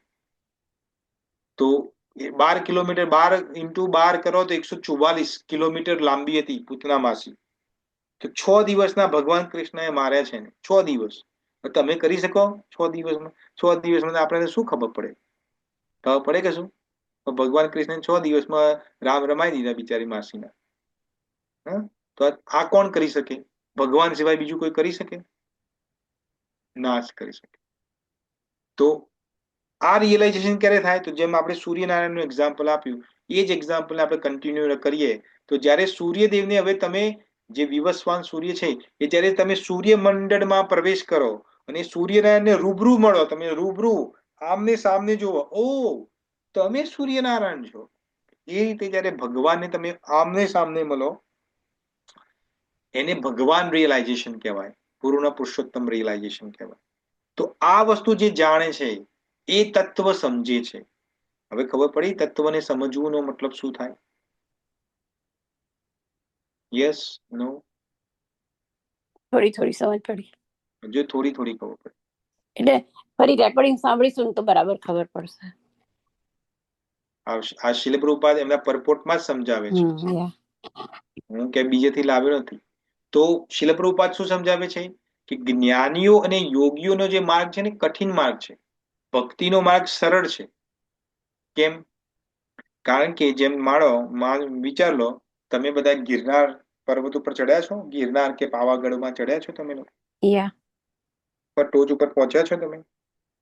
ગિરનારના ટોચ પર નહીં, પાવાગઢ, અંબાજી, કોઈ પર્વતના ટોચ ઉપર તમે ગયા છો? ટોચ ઉપર ગયા છે. કોઈ તો ટોચ ઉપર પહોંચ્યા છો ને? કોઈ તો. તો માની લો તમે જ્યારે હજારો પગથિયા ચડીને કોઈ પર્વત શિખરમાં પહોંચો ઉપર ટોચ ઉપર, અને તમને તોય થાક લાગે અને તમારો પગ લપસે ને નીચે આવો, તમે આવો ને નીચે, ભાઈ યા ધડધડાટ યા નીચે આવો ને, તો એ માર્ગ કોનો છે? યોગીઓ અને જ્ઞાનીઓનો માર્ગ છે. કેમ? તો સ્વયં અર્જુન જે છે એ શું પૂછે છે? 12મા ચેપ્ટર તમે ઓપન કરશો ત્યાં અર્જુન પહેલા જ 12મા ચેપ્ટરનો પહેલો શ્લોક છે, ત્યાં અર્જુન આ પ્રશ્ન પૂછે ભગવાનને, એવમ સતતમ યુક્તામ યે ભક્તાસ્ત્વાયમ પર્યાસાત પરયુપાસતે યે ચાપ્ય અક્ષરમ વ્યક્તમમ તેષા કે યોગવિત્તમમ. એટલે એ કહે છે કે ભગવાન કૃષ્ણ મને સમજાવો કે કોઈ તમારી ઇમ્પર્સનલ સેવા કરે. ઇમ્પર્સનલ એટલે આ બધા કે છે ને ભગવાનનો કોઈ આકાર નથી, નિર્વિકાર છે ભગવાન. તો ભગવાન તો કોઈ આકાર લેતો હોય તો આ બધું વાતો કરે છે ને આ લોકો, જે બીજા બધા રિલિજન છે, આપણે નામ નથી લેવા, પણ તમે સમજો છો કોની વાત કરું. તો એમાં અને કોઈ વ્યક્તિ તમારી મૂર્તિમાં કે પોતાની પર્સનલ સેવા કરે, એમાં ઉત્તમ કોણ છે? તો ભગવાન બીજા શ્લોકમાં જવાબ આવે છે. શ્રી ભગવાન ઉવાચ, ભગવાન કહે છે, મય્યા વેશ્ય મનો યે મામ નિત્યયુક્ત ઉપાસતે શ્રદ્ધયા પરયોપાસતે મે યુક્ત મત્તા યે યુક્તતમ મત્તાહ. એનો શું મતલબ છે? ભગવાન કહે છે કે જે વ્યક્તિ પોતાનું મગજ, પોતાનું માઇન્ડ, પોતાનું મન મારા પર્સનલ જે ફોર્મ છે એના પર કેન્દ્રિત કરે છે, એની ભક્તિ કરે છે, એ સૌથી ઉત્તમ અને મોસ્ટ પરફેક્ટ છે. એનાથી ઉત્તમ કોઈ નથી. આ ભગવાન કૃષ્ણ સ્વયં કહે છે.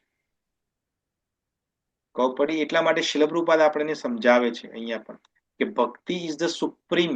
કારણ કે ભક્તિ કેવું છે, જેમ તમે પાવાગઢમાં કે અંબાજી ગયા તો રોપવે તમે બેઠા હશો, રોપવે ની અંદર સડસડાટ પહોંચી જઈએ ને ઉપર, પેલા તો પગથિયા ચડીને ક્યાં પહોંચે ત્યાં શું ખબર, આ તો રોપવે ની ટિકિટ લીધી છેક ઉપર તમને ચડાવી દે ને, હે એક્સલેટર ની જેમ, લિફ્ટ ની જેમ, એલિવેટર ની જેમ ઉપર ચડાવી દે ને સડસડાટ, એમ ભક્તિ સડસડાટ તમને ઉપર ચડાવે છે. તો જે આ તત્વને સમજે છે કે ભક્તિ દ્વારા ભગવાન કૃષ્ણ સ્વયં કે છે આ વસ્તુ કે મને મારો ભક્ત જ જાણી શકે છે. ભગવાન કૃષ્ણ એવું નથી કેતા જ્ઞાનીઓ જાણી શકે છે, કર્મયોગી જાણી શકે છે, અષ્ટાંગ યોગી જાણી શકે છે, એવું કશું નથી કહેતા. મારો ભક્ત જ ખાલી મને જાણી શકે છે, આ ભગવાન કૃષ્ણ કે છે. તો પછી આપણે ભગવાન કૃષ્ણ ભક્ત્યા, હા એ કે છે ભક્ત્યામ મામ અભિજાનાતિ, ભક્ત્યામ મામ અભિજાનાતિ યાવન યાસ્વિમ તત્વતઃ તતો મામ તત્વ જ્ઞાત્વા વિશેતિ તદ અંતરમ. આ ભગવાન કૃષ્ણ ભગવદ્ ગીતાના શ્લોકમાં કહે છે. મને શ્લોક ક્રમાંક ભૂલી ગયો છું, ભક્ત્યામામ અભિજાનાતિ, પણ આ શ્લોક આઈ થિંક 7મા કે 9મા ચેપ્ટરમાં આવે છે. હું ભૂલી ગયો છું એક્ઝેક્ટ શ્લોક, એક્ઝેક્ટ ક્રમાંક ભૂલી ગયો છું. ના સોરી, 18મા અધ્યાયમાં આવે છે. 18મા અધ્યાયના 55મો શ્લોક છે. યસ, ઓકે, સોરી, 18માના 55મો શ્લોક છે. ત્યાં કે છે ભક્ત્યામામ અભિજાનાતિ, ખાલી મારો ભક્ત જ મને જાણી શકે છે. તો ભક્ત બનો તો જ તત્વને જાણી શકશો. મમ્મી હોય તો મમ્મીને કોણ જાણે? એનો છોકરો જાણે કે બારવાળી પેલી જે આંટી સામે હોય રહેતી હોય એ જાણે? છોકરાની મમ્મીને કોણ વધુ જાણે? એનો છોકરો જ જાણી શકે ને, કારણ કે છોકરો એની મમ્મીને પ્રેમ કરે છે. તો ભક્તનો મતલબ છે પ્રેમી. જે ભગવાનને પ્રેમ કરે છે એ જ ભગવાનને જાણી શકે.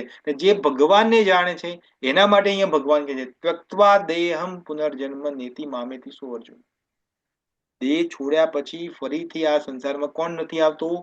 ભક્ત નથી આવતો. કારણ કે આ જે તત્વજ્ઞાનીઓને જે છે ને બધા આ બ્રહ્મકુમારી વાળા ને દાદા ભગવાન વાળા ને બીજા ચોથા વાળા જેટલા પણ હોય એ બધા ક્યાં જવાના? બહુ મેક્સિમમ બ્રહ્મ જ્યોતિમાં જવાના.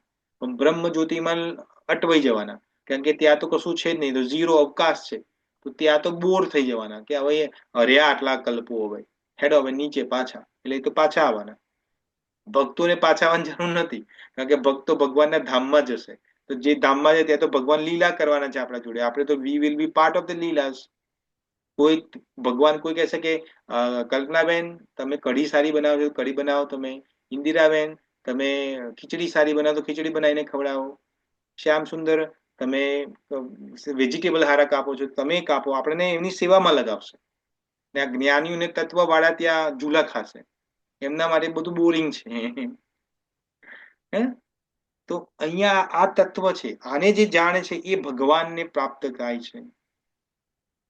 સમજમાં આવ્યું? પછી ભગવાન ઘણી બધી વાતો કરે છે. આપણે ઓલમોસ્ટ ટાઈમ થઈ ગયો છે, મારે ઘણી બધી તત્વ વિશે વાત કરવી છે, તમને સમજાવવું છે. અલ્ટિમેટલી સમજવાનું શું છે કે ભગવાન કૃષ્ણ, આપણે લીલાઓની તો વાત જ નથી કરી. ભગવાનની જે લીલાઓ, જે વાત આપણે બધી કરી છે, રાઈટ, ભગવાને આપણે ઘણી વખત કૃષ્ણ બુકમાં વાંચ્યું છે, તો એની વાત, લીલાઓને જે લીલા તરીકે નહીં પણ તત્વ તરીકે સમજો. આપણે બધા સંસારમાં આવીએ છીએ, રાઈટ, આપણા ભગવાનમાં શું ફરક છે? આપણે પૂરું કરીએ પહેલા થોડું સમજી લઈએ. આપણે કર્મવશ આવીએ છીએ આ સંસારમાં. આપણે કર્મ કરીએ છીએ તો કર્મને ભોગવવા પડે, રાઈટ. ભગવાન કર્મવશ નથી આવતા. કોઈ કે પણ ભગવાને તો શરીર તો આપણા જેવું ધારણ કરે છે ને. તો ભગવાન કે છે અવજાનતીનો મામ મૂઢા માનુષીમ તનુમાશ્રિતમ.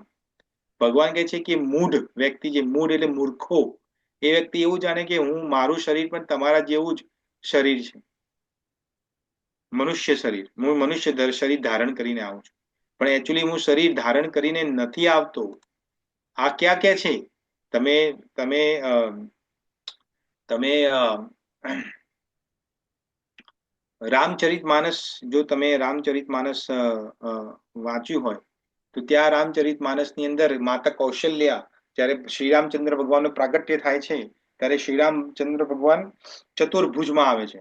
જેમ કૃષ્ણ ભગવાન ચતુર્ભુજમાં આવે છે ને, તો આ માતા જે કૌશલ્ય છે એ શ્રીરામચંદ્ર ભગવાનને કહે છે, શું કહે છે? માતા પુની બોલી સોમતી ડોલી તજુહુ તાત યહ રૂપા. કયું રૂપ લઈને આવ્યા છે ભગવાન? ચતુર્ભુજ રૂપ લઈને આવ્યા. તો માતા કૌશલ્ય કે છે કે તજુહુ તાત યહ રૂપા. આ રૂપ છોડી દો ભગવાન. કેમ? કીજય સુશીલા અતિ પ્રિયશીલા યહ સુખ પરમ અનુપા સુની બચન સુજાના રોદન ઠાના હોઈ બાલક સુરભૂપા. એનો મતલબ શું કે જ્યારે ભગવાન વિષ્ણુએ આ સાંભળ્યું કે ઓ માતાને તો મારું બાળ સ્વરૂપ જોવું છે અને એમાં લીલા કરવી છે, એને મજા કરવી છે, ત્યારે શું કરે છે? એ બાળ સ્વરૂપ ધારણ કરે છે અને ત્યાં શું કરે છે? રોવાનું ચાલુ કરે છે.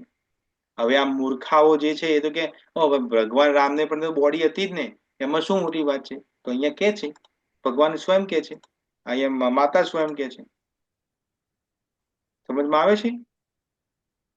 હવે આ જ વસ્તુ તમે પેલા એમાં જુઓ, જ્યારે ભગવાન કૃષ્ણ જન્મ લે છે મથુરાના કારાવાસમાં, ત્યારે પણ આ સેમ વસ્તુ માતા દેવકી ભગવાન, કારણ કે ભગવાન પદ્મને બધું ધારણ કરે છે, ત્યાં સેમ કે છે. આપણે 10મા કેન્ટોના ત્રીજા અધ્યાયના ત્રીજો અધ્યાયમાં જોઈ ચુક્યા છે. એક્ઝેક્ટ ક્રમાંક મને શ્લોકનો નથી ખબર, પણ ત્યાં કે છે માતા દેવકી ઉપસંહર વિશ્વત અન્નદો રૂપ અવલૌકિકમ. તમારું રૂપ અવલૌકિક છે.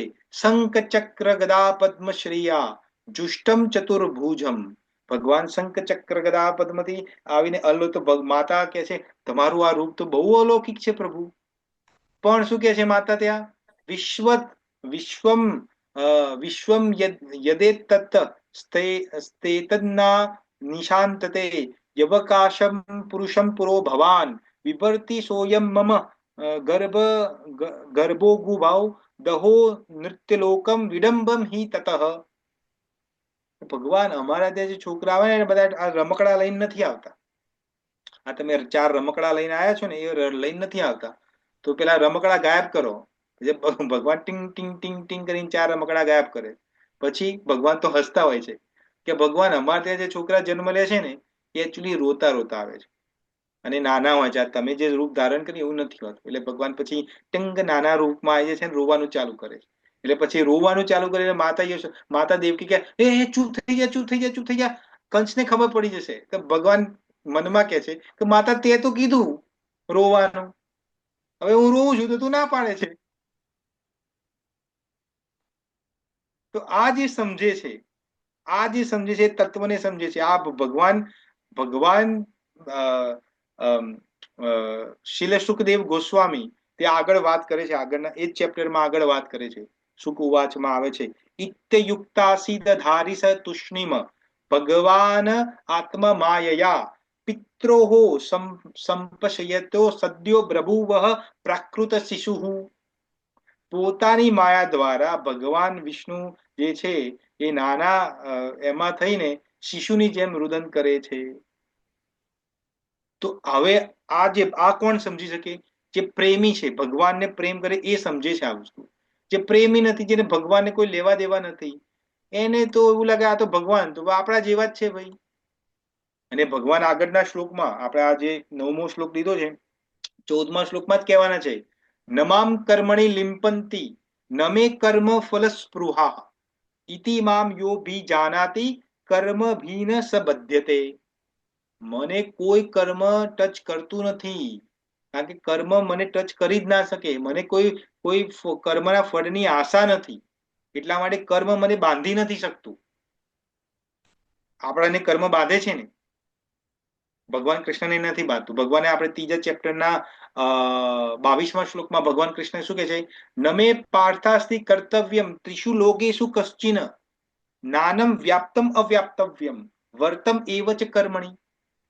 આ ત્રણેય લોકમાં એવું કશું જ નથી જે મારા માટે કર્તવ્ય, મારે કર્મ કરવું પડે, અને એવું કશું નથી જે મને પ્રાપ્ત કરવું અને મને પ્રાપ્ત નથી થતું તો પણ હું કર્મ કરું છું। આપણે જોઈ ગયા છે એ શ્લોકને। તો આ બધું જે સમજે છે એને કહેવાય તત્વથી સમજ્યા કહેવાય ભગવાનને। તો એનો પુનર્જન્મ નથી। આમાં તો મારે બીજો ક્લાસ પણ ઓછો પડે એટલું બધું તમને સમજાવવું છે, પણ હવે આપણે ટાઈમ ઓછો છે તો ફરીથી આપણે શ્લોકને અહીંયા વિરામ સમજીએ અને વિરામ આપીએ। ભગવાન કહે છે જન્મ કર્મ ચ મે દિવ્યમ એવમ યો વેતિ તત્વતઃ વ્યક્ત્વા દેહમ પુનર્જન્મ નેતિ મામેતિ સો અર્જુન। તો મારો જન્મ અને કર્મ દિવ્ય છે, અને જે તત્વથી સમજે છે એ આ શરીર છોડ્યા પછી ફરીથી આ લોકમાં ફરીથી આવતો નથી અર્જુન, મારા લોકમાં મારા ધામને પ્રાપ્ત કરે છે। તો આ સાથે મારા વાણીને વિરામ આપું છું। ધન્યવાદ। હવે તમારામાંથી કોઈને કોઈ ક્વેશ્ચન હોય, કોઈ રિફ્લેક્શન હોય તો તમે આપી શકો છો। હરે કૃષ્ણ। પ્રભુજી, મને એક વિચાર આવ્યો તો કે આપણે કહીએ કે આત્મા આપણા દિલમાં રહે છે। શું રહે છે? આત્મા આપણા દિલ, હા, હૃદય પ્રદેશમાં દિલમાં રહે છે એવું આપણે કહેતા હે, હૃદય પ્રદેશમાં રહે છે। યસ। તો આત્મા દિલમાં રહે છે તો સૂક્ષ્મ શરીર ને સ્થૂળ શરીર, આપણા શરીર તો 2 પ્રકારના છે, તો કયા શરીરમાં રહે છે? આત્મા તો શરીરની બહાર છે, એટલે એનાથી પણ બહાર છે। એ તો સૂક્ષ્મ પણ નથી, સ્થૂળમાં પણ નથી। સ્થૂળમાં તો છે જ નહીં ને સૂક્ષ્મ પણ માં નથી। આત્મા 3 બોડી છે, એક સમજી લો, 3 બોડી સમજી લો। તો પાછળની બોડી છે આત્મા, એની આગળની બોડી છે સૂક્ષ્મ શરીર, અને એની આગળનું શરીર છે સ્થૂળ શરીર, જે આપણે દેખી શકીએ, ટચ કરી શકીએ, એ સ્થૂળ શરીર છે। તો એની પાછળ જે છે એનું શરીર એ સૂક્ષ્મ છે, જેમાં મન, બુદ્ધિ, ચિત્ત, અહંકાર ને બધું રહેલું છે, અને એની પાછળ આત્મા રહેલો છે। એટલે આ એવું નથી કે આત્મા હૃદયમાં આવીને બેસી જાય છે, એવું નથી, પણ જેમ આ શરીર, જેમ મારું આકૃતિ દેખાય છે એવું જ મારું એક બીજું આકૃતિ રૂપ છે, જેને આપણે આ દ્રષ્ટિ, આ આંખોથી નથી દેખી શકતા, એ સૂક્ષ્મ શરીર છે। અને એ સૂક્ષ્મ શરીરની પાછળ આત્મા, પણ આત્માનું જે સ્થિતિ જે છે, જેમ કે આ મારું બોડી છે, આ માની લો મારું બોડી છે, તો અહીંયા હૃદય છે, માને એક્ઝામ્પલ સમજવા, હૃદય છે, તો એ જે આત્મા છે એ અહીંયા વાસ કરે છે, પણ એકચ્યુઅલી અંદર જઈને વાસ નથી કરતો, એ અહીંયા પાછળ ઉભો છે, એ જગ્યાએ ઉભો છે।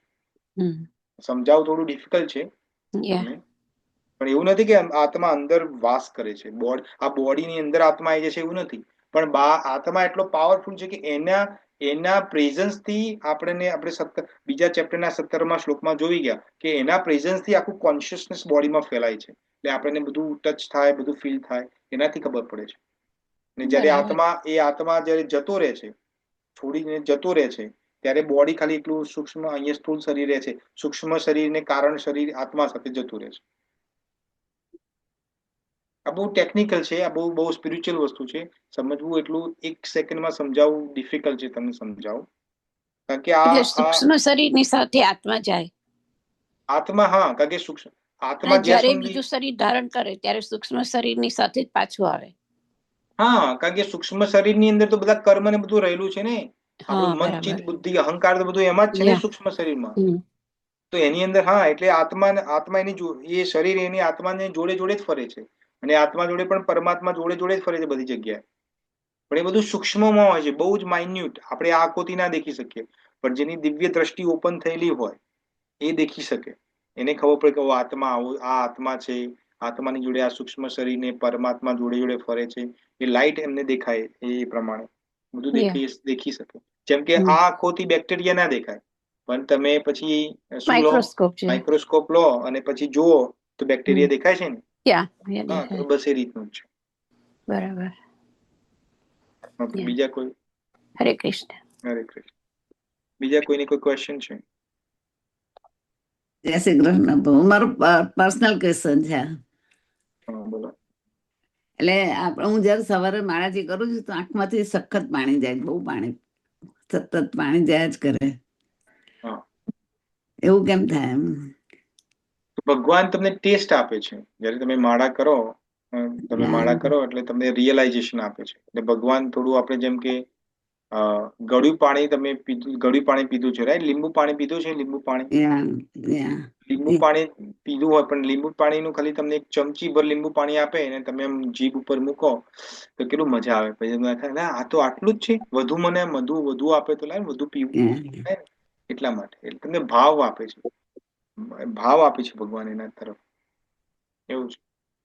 સતત બહુ જાય પાણી. માળા કરું સવારે 5 વાગે ઉઠીને તો. Very good. હા, તો બહુ સારું, સુંદર કહેવાય. બહુ ફળદ્રુપ ને જમીન છે. એનો મતલબ તમારી જમીન, સેવા ભક્તિની જમીન ફળદ્રુપ છે. સેવા કરું તો પણ સેવા કરું. Very good. હા, જમીન તમારી ફળદ્રુપ છે એનો મતલબ. બહુ જય શ્રી સરસ કે કૃષ્ણ. શ્રી કૃષ્ણ. જય શ્રી કૃષ્ણ પ્રભુ. હરે કૃષ્ણ. બીજા કોઈ?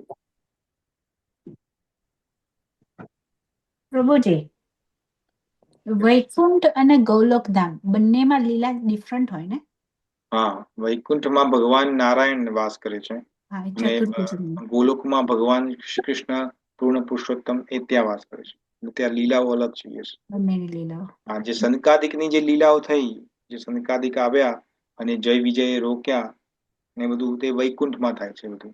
એ ગોલોક વૃંદાવનમાં નથી થતું. ત્યાં કોઈ દ્વારપાલો નથી ત્યાં. જોકે છે, પણ દ્વારપાલો એ ભક્તો જ છે, એટલે ભક્ત ભક્તને ઓળખી જાય. પણ અહીંયા આ તો એ બધી લીલાઓ, જે મોટા ભાગનું કાર્ય છે વૈકુંઠમાં થાય છે. કારણ કે ભગવાન વિષ્ણુ ઇઝ ચીફ. કૃષ્ણ ભગવાન તો મજા કરે છે. તમે કૃષ્ણ ભગવાનની તમે અર્ચ વિગ્રહ દેખ્યા હોય તો કેવું છે, મસ્ત ને એવું મુરલી વગાડતા હોય, આમ ઉભા હોય છે. એમાં બાજુમાં રાધિકા કિશોરી ઉભી છે, રાઈટ? રાધિકા છે. હા, તો એ તો મજા કરે છે. એને આ બધું લેવા દેવા નથી. એ તો કે મારું કામ મજા છે, હું તો મારા બીજા રૂપ વિષ્ણુ છે એના પાસે જાઉં બધા. એટલા માટે આપણા શાસ્ત્રોમાં આવે છે કે બ્રહ્માજી વિષ્ણુજી પાસે જાય છે, દેવી દેવતાને પ્રોબ્લેમ થાય તો વિષ્ણુ ભગવાન જોડે. કોઈ કૃષ્ણ જોડે નથી જતું. કારણ કે કૃષ્ણ કે મને આઈને ડિસ્ટર્બ નહીં કરવો, મને તો મારા ભક્તો જોડે મજા કરવા દો. હું મારા ભક્તો જોડે ખુશ છું. જે પણ કામ હોય તો મારા ચીફ એક્ઝિક્યુટિવ ઓફિસર જે છે વિષ્ણુ, એના જોડે જાઓ, એ પૂરું કરી આપશે. એ સ્વયં એક કૃષ્ણ જ છે. વિષ્ણુ એ જ કૃષ્ણ છે, પણ એ વર્કિંગ વાળા કૃષ્ણ છે. જેમ પપ્પા હોય તો પપ્પા સ્ટોર ઉપર જાય, જોબ ઉપર જાય, તો એ સેમ પપ્પા છે. તો એ સ્ટોર વાળા પપ્પા છે, જોબ ઉપર વાળા પપ્પા છે. પણ જયારે પપ્પા ઘરે આવે ત્યારે સ્ટોરનું કામ લઈને નથી આવતા, પછી ત્યાં મજા કરે છે. તો એ કૃષ્ણ એ ઘર વાળા પપ્પા છે, એ મજા કરવા વાળા.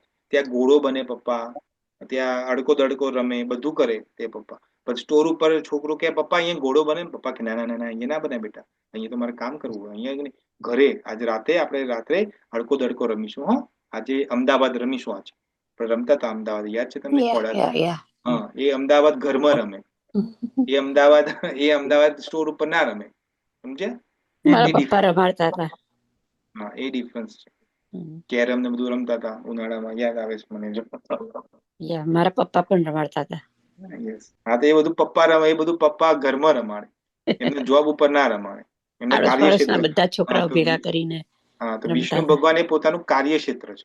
એટલે બધા વિષ્ણુ ભગવાન જોડે આજીજી લઈને જાય કે ભગવાન અમને બચાવો, આ અસુરો અમને હેરાન કરે છે. પછી વિષ્ણુ ભગવાન જુદા જુદા કરે, અવતારો ધારણ કરે છે. ઓકે, બીજું કોઈ ક્વેશ્ચન? જય વિજયના 3 3 અવતાર 3 રાક્ષસ એક તો વૃક્ષ થયું હતું, પછી બીજા 2 કયા? તો પહેલો છે હિરણ્યકશ્યપુ અને હિરણાક્ષ. હા. બરાબર. પછી બીજો જે અવતાર છે, બીજો જે છે એમનો એ છે રાવણ અને કુંભકર્ણ. અને જે ત્રીજો છે એ શિશુપાલ અને દંતવક્ર, જે કૃષ્ણ ભગવાનના ટાઈમમાં થાય. Yeah. શિશુપાલ અને દંતવક્ર. અને ભગવાનના ઘર આંગણે પેલા વૃક્ષ પાડી ગયા હતા એ જુદા નહીં? બરાબર, એ જુદા. હા, એ તો નલકુંવર ને મણિગ્રીવ હતા. મણિગ્રીવ. હા, કુબેરના 2 સંતાનો નલકુંવર અને મણિગ્રીવ. એ આખી જુદી વસ્તુ છે ને. હા, એ જુદું એ જુદા છે. એ તો નારદજીએ શ્રાપ આપ્યો હતો. ઓકે, બીજો જય કોઈ શ્રી ક્વેશ્ચન? કૃષ્ણ. હરે કૃષ્ણ. બીજો કોઈ ક્વેશ્ચન છે કોઈને? ના ઓકે, સો હવે આજે ગુરુવાર છે, તો શુક્રવાર શનિવાર we don't have a class. તો હવે આપણે ફરીથી રવિવારે સાંજે 8:30 વાગે મળીશું અને આગળનો જે શ્લોક છે એને આપણે અધ્યયન કરીશું. તો ત્યાં સુધી તમે બધાને ધન્યવાદ, તમે તમારો અમૂલ્ય ટાઈમ મને આપ્યો. વાંછકલ્પતરુભયશ્ચ કૃપા સિંધુભય એવ ચ પતિતનાં પાવનેભ્યો વૈષ્ણવેભ્યો નમો નમઃ. જગતગુરુ શ્રીલ પ્રભુપાદ કી જય. Bhagavad Gita as it is કી જય. અનન્ય કોટિ વૈષ્ણવ વૃંદ કી જય. હરે કૃષ્ણ. જય શ્રી હરે કૃષ્ણ. જય શ્રી કૃષ્ણ. હરે કૃષ્ણ. હરે કૃષ્ણ. જય શ્રી કૃષ્ણ. દંડવત પ્રણામ. હરે કૃષ્ણ. હરે કૃષ્ણ. જય શ્રી કૃષ્ણ. હરે કૃષ્ણ. હરે જય શ્રી કૃષ્ણ, દંડવત જય હરે શ્રી કૃષ્ણ. કૃષ્ણ. હરે હરે કૃષ્ણ. કૃષ્ણ પ્રભુજી. હરે હરે કૃષ્ણ કૃષ્ણ. માતાજી, ધન્યવાદ. ધન્યવાદ મીના માતાજી. હરે હરે થેન્ક યુ પ્રભુજી. હરે કૃષ્ણ, કૃષ્ણ. વંદે માતરમ. હરે કૃષ્ણ પ્રભુજી, દંડવત પ્રણામ. હરે કૃષ્ણ. જય દંડવત માતા. હરે પ્રણામ. પ્રભુજી હરે કૃષ્ણ. કૃષ્ણ. હરે કૃષ્ણ. જય શ્રી કૃષ્ણ. જય હરે શ્રી કૃષ્ણ. હરે કૃષ્ણ પ્રભુ. પ્રભુપાદ. હરે કૃષ્ણ આનંદ મૂર્તિ પ્રભુ, ધન્યવાદ તમારો. હરે હરે કૃષ્ણ પ્રભુજી. કૃષ્ણ, જય શ્રી કૃષ્ણ હરે પ્રભુજી. કૃષ્ણ હરે મીના કૃષ્ણ. માતાજી. જય શ્રી કૃષ્ણ. હરે કૃષ્ણ. જય હરે શ્રી કૃષ્ણ. કૃષ્ણ. હરે કૃષ્ણ. જય શ્રી કૃષ્ણ. હરે કૃષ્ણ મીના માતાજી, ધન્યવાદ. વંદે માતરમ પ્રભુજી. હરે કૃષ્ણ પ્રભુજી, દંડવત પ્રણામ. હરે કૃષ્ણ મંગળની માતાજી. હરે કૃષ્ણ. જય શ્રી કૃષ્ણ. હરે કૃષ્ણ. જય શ્રી કૃષ્ણ. હરે કૃષ્ણ. કોટી કૃષ્ણ. હરે કૃષ્ણ. હા, હરે કૃષ્ણ પ્રભુજી, દંડવત હરે પ્રણામ. કૃષ્ણ. હરે કૃષ્ણ દંડવત માતાજી, પ્રણામ. નિલેશા માતાજી, ધન્યવાદ. હરે કૃષ્ણ. ધન્યવાદ પ્રણામ.